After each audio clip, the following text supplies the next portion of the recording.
Planten, I ser her, er en Hibiscus Rosa sinensis. Det latinske navn Rosa sinensis betyder Kinas rose, og det er der, den oprindeligt stammer fra. Men kært barn har mange navne, så I vil sikkert kende den under navnet Hawaii-blomst.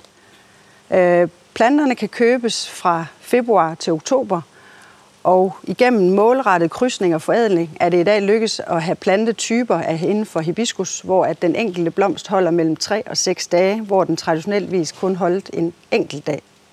Planternes egenskaber er mangfoldige, og man kan med alle de mange varianter skabe sit helt eget udtryk. Man kan, som her, med mange forskellige spraglede farver, lave sit helt eget kenzo-look, eller man kan holde den i rene farver.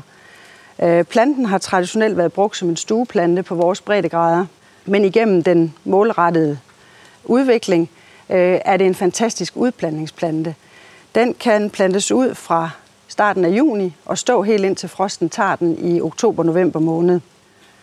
Pasningen af den er utrolig nemt. Den skal have vand 2 til 3 gange om ugen, moderat gødning, det vil sige 1 gang om ugen. Det er en god idé at putte en skive oasis i bunden af potten, så skaber man ligesom et vandreservoir og sikrer sig, at planten hverken er for våd eller for tør. I større krukker ude i haven kan man lægge læggersten i bunden, og det vil skabe den samme effekt.